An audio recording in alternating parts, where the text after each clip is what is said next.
I sold my house to save my daughter's business.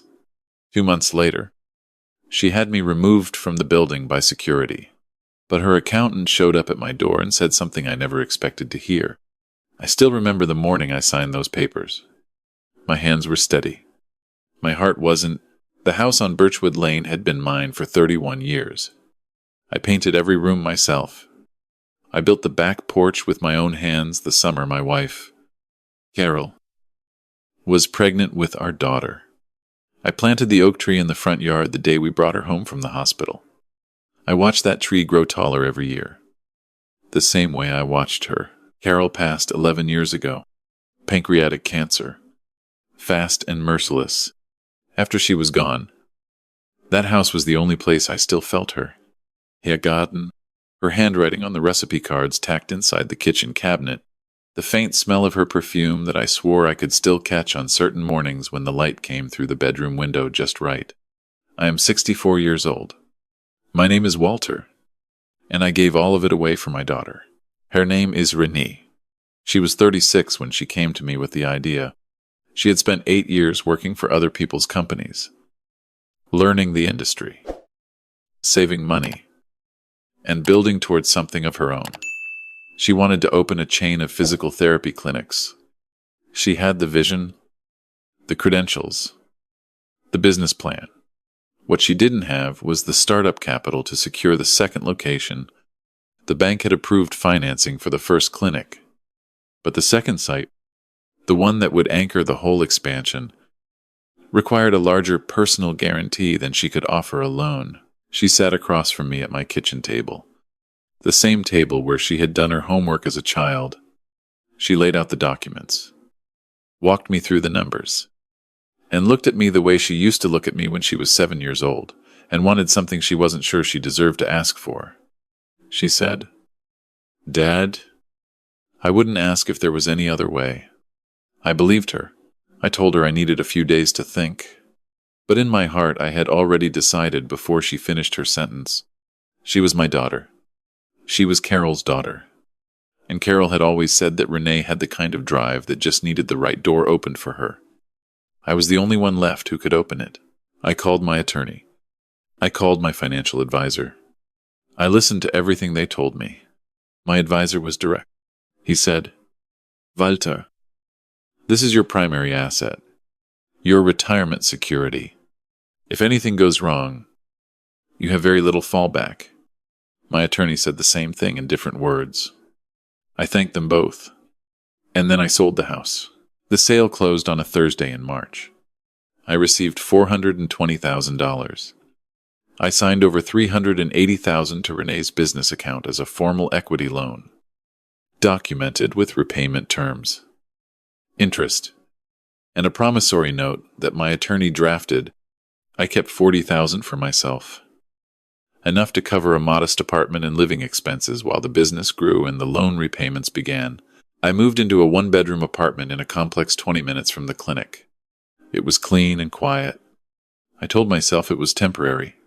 I told myself that what I had done was an investment, not a sacrifice. I told myself a lot of things in those first weeks. The first clinic opened in April. I attended the ribbon cutting.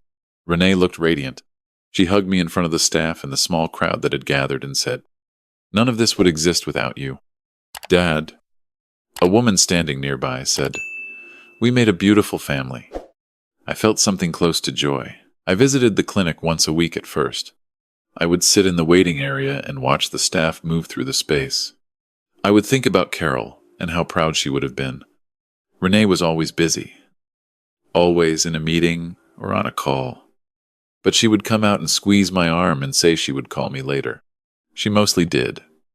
By June, she mostly didn't. I told myself she was under pressure. Building a business is hard. 2 locations, staff, insurance billing, scheduling systems. I had read enough about small business ownership to know the first year was brutal.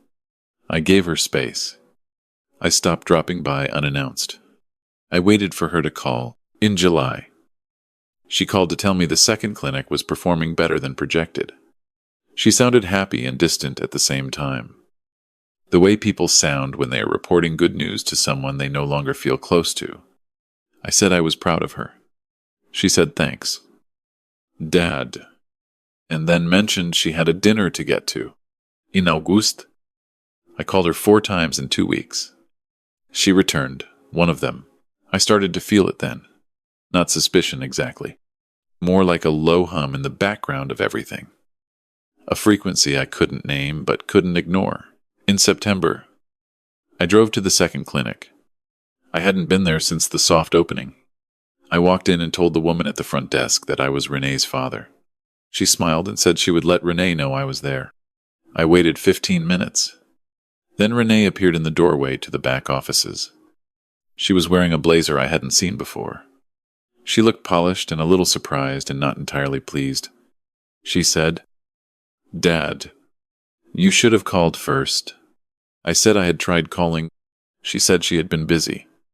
She said the timing wasn't great. She said she had investors coming in the following week, and there was a lot to prepare. She was speaking to me the way you speak to someone who has wandered into the wrong room. I drove home and sat in my apartment and looked at the walls. In October, I received a letter. It was from a law firm I didn't recognize. The letter was formal and precise. It stated that Renee, as the principal borrower, had engaged independent legal counsel to review the original loan agreement. The letter further stated that the agreement contained structural ambiguities that rendered certain repayment terms legally unenforceable. It advised me to seek my own counsel if I wished to pursue the matter, and noted that my daughter's legal team was prepared to contest any claims related to the promissory note. I read the letter 3 times. Then I put it down on the kitchen table and sat very still for a long time.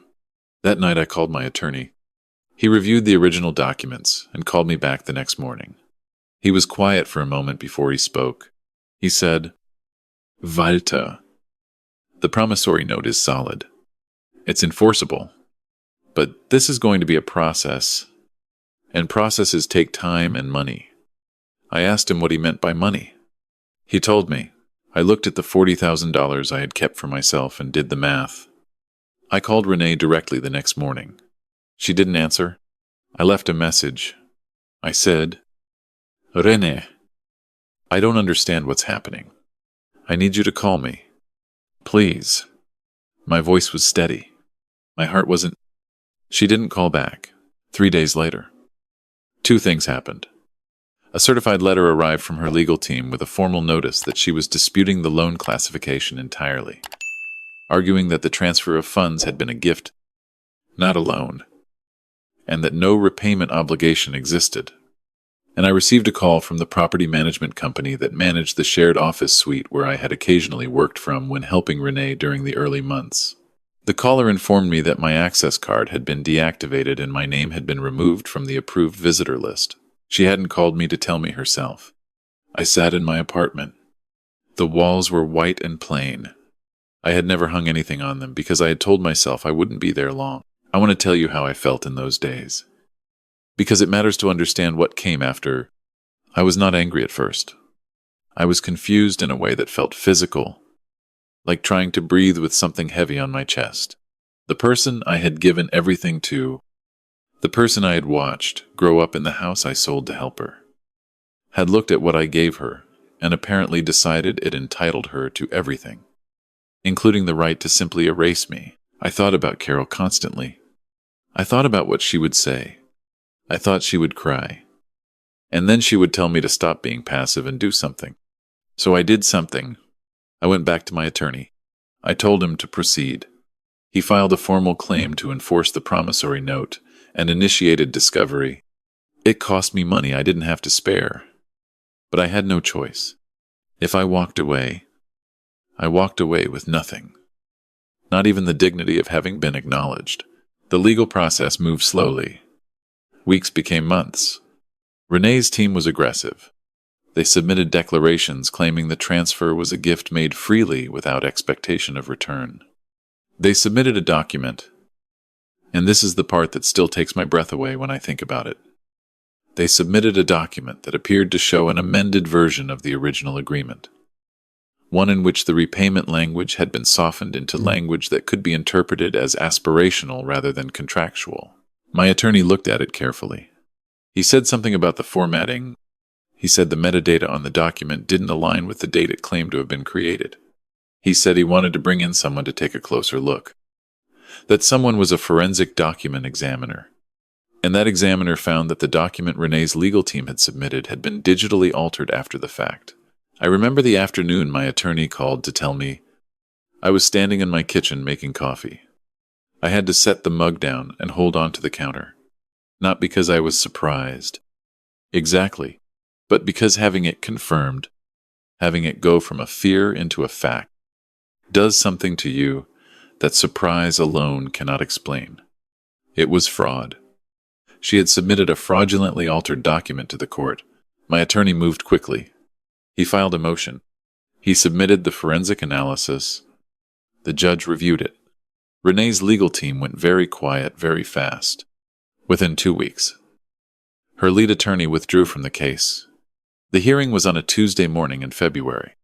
I wore the gray suit I had worn to Carol's funeral, and to every important day since, because it was the only suit I owned, and because important days seemed to require it. The courtroom was small and not dramatic. There was no gallery.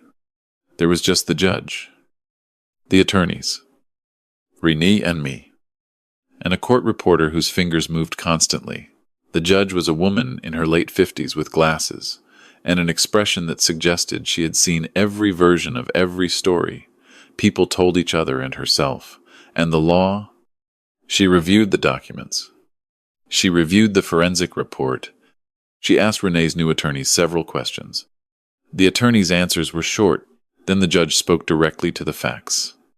She said the original promissory note was valid and enforceable. She said the altered document constituted an attempt to deceive the court. She ordered full repayment of the principal, plus accrued interest. She referred the matter of the altered document to the district attorney's office for review. Renee sat across the room from me.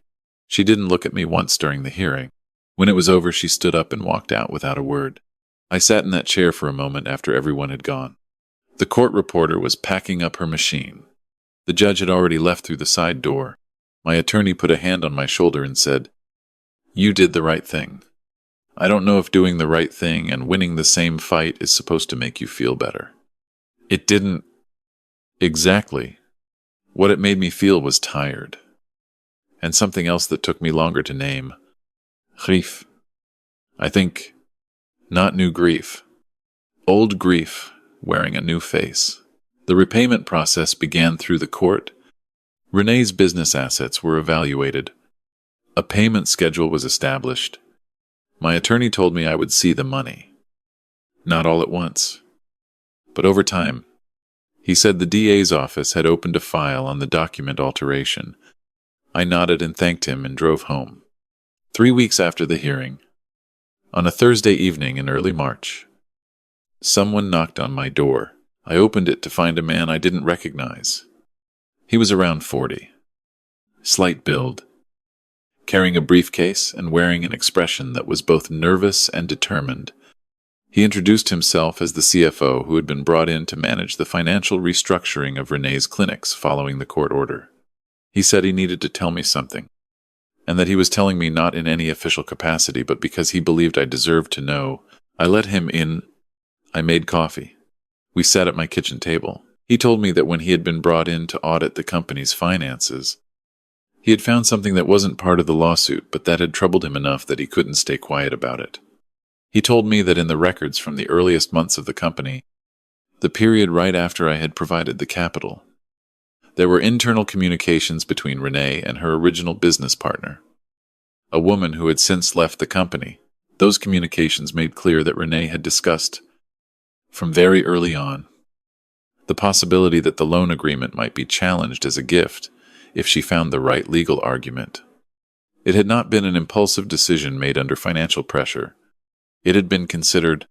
I sat with that for a long time. He also told me something else. He told me that the original loan had in fact been critical to the company's early survival and that without it, the second location would never have opened, and the business that now had real market value would not exist. He said in his professional opinion, the equity I had provided had directly generated the value that was now funding Renee's legal team's fees. He said he thought I should know that my contribution was not invisible, even if someone had tried very hard to make it so. He stayed for about an hour. Before he left, he paused at the door and said, I'm sorry this happened to you. Mr. Walter, you deserved better. After he left, I sat for a long time in the quiet apartment. I looked at the white walls. I thought about the oak tree in the front yard of the house on Birchwood Lane, and whether whoever lived there now had learned to appreciate it. I thought about Carol. I thought about what she had said to me once. Near the end, when she was still well enough to sit in the garden, she had said, the mistake people make is thinking that love has to be returned by the same person you gave it to. I had not fully understood what she meant at the time. I thought I understood it now. I want to be clear about what happened next, because I know this is the part people want to know. Renee did not call me. Not after the hearing. Not after the repayment order. Not when the DA's office opened the investigation into the document alteration. My attorney informed me some months later that she had entered into a deferred prosecution agreement related to the document fraud, which meant she avoided criminal charges in exchange for a period of supervised compliance and a formal acknowledgement of the conduct. She kept the clinics, restructured, and continued operating. She did not reach out. I had spent a long time waiting for the call that would explain everything. The call where she would tell me there had been a misunderstanding, or she had been under someone else's influence, or she was sorry and didn't know how to say it. That call never came. At a certain point, I understood it wasn't coming, and I made a decision about what to do with that understanding. I stopped waiting. In the spring, I began volunteering at a community center near my apartment. They ran a program for older adults who wanted to learn to use technology. Basic things. Video calls. Email. Navigating the internet. I had spent 30 years as a systems engineer before I retired, and it turned out that patient explanation was something I was good at. I went twice a week at first, then 3 times. There was a woman in the Tuesday group named Dorothy who was 71 and absolutely determined to learn how to video call her grandchildren in Portland. It took us 4 sessions. When she finally got it to work and her granddaughter's face appeared on the screen, Dorothy started to cry. And I had to look away for a moment because I wasn't ready for how much that would affect me. I started staying later, helping with more programs, meeting people, having real conversations about real things. Not business projections or legal strategy. Just people talking to each other about their lives. It wasn't what I had planned. I had planned to spend my 60s in the house on Birchwood Lane, in Carol's garden, watching the oak tree. I had planned for my daughter to know she could always come home.